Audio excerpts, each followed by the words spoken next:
కీర్తిశేషులు కామ్రేడ్ తోట సుధాకర్ ప్రసాద్ 24వ వర్ధంతి సందర్భంగా ఏలూరు రెవెన్యూ ఆఫీస్ వద్ద అయితే ఆయన కాంస్య విగ్రహాన్ని అయితే ఆయన సతీమణి అలాగే రాష్ట్ర జేఏసీ అధ్యక్షుడు బొప్పరాజు వెంకటేశ్వర్లు చేతుల మీదుగా ఓపెన్ చేశారు. దీనికి సంబంధించి ఎవరైతే తోట సుధాకర్ ప్రసాద్ ఉన్నారో రెవెన్యూ ఉద్యోగుల కోసం వారి హక్కుల కోసం అసూలు బాసిన పరిస్థితి ఉందని బొప్పరాజు వెంకటేశ్వర్లు అలాగే పూర్వ నాయకులు ఎవరైతే ఈ తోట సుధాకర్ ప్రసాద్తో పనిచేశారో వారందరూ కూడా ఆయన్ని కొనియాడారు.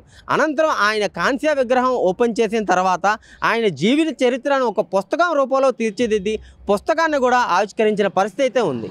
ఈరోజు కామ్రేడ్ తోట సుధాకర్ ప్రసాద్ గారి 24వ వర్ధంతి సందర్భంగా ఏలూరులో ఏర్పాటు చేసినటువంటి కాంస్య విగ్రహావిష్కరణకి శ్రీమతి కామాక్షి తోట సుధాకర్ ప్రసాద్ గారు, అదేవిధంగా మా పూర్వ నాయకులైనటువంటి పివి కృష్ణారావు గారు, వివి జగన్మోహన్ రావు గారు తదితరుల సమక్షంలో ఈ యొక్క విగ్రహావిష్కరణ, అదేవిధంగా వారికి ఘనమైనటువంటి నివాళులర్పించేటువంటి కార్యక్రమాన్ని నిర్వహించడం జరిగింది.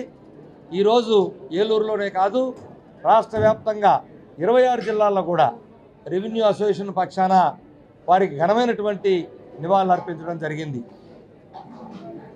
మరి తోట సుధాకర్ ప్రసాద్ గారు లాంటి ఒక మహానాయకుడు, వారు కేవలం ఉద్యోగుల యొక్క హక్కుల కోసం పోరాటం చేస్తూ ఆ హక్కుల సాధన కోసమే అసూలు బాసినటువంటి ఒక గొప్ప మహానాయకుడిని తిరిగి మేము పొందలేకపోయినప్పటికీ ఆయన ఆశయాలు కొనసాగించేందుకు ఈ రాష్ట్రంలో ఉన్నటువంటి రెవెన్యూ ఉద్యోగులందరం కూడా పాటుపడతామని చెప్పి ఈ సందర్భంగా తెలియజేస్తూ, రాష్ట్రంలో ఉన్నటువంటి రెవెన్యూ ఉద్యోగులందరినీ కూడా ఈరోజు తోట సుధాకర్ ప్రసాద్ గారి వర్ధంతి సందర్భంగా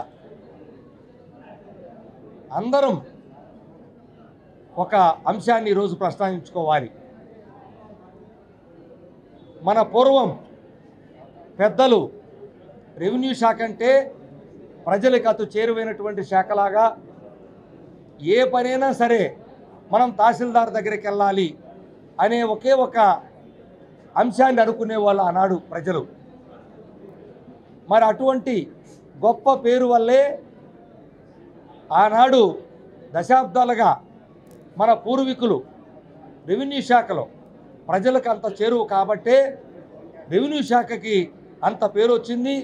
ఈరోజు రెవెన్యూ శాఖలో పనిచేయటమే ఒక గర్వంగా ఫీల్ అవుదాం. ఎప్పుడవుదాం?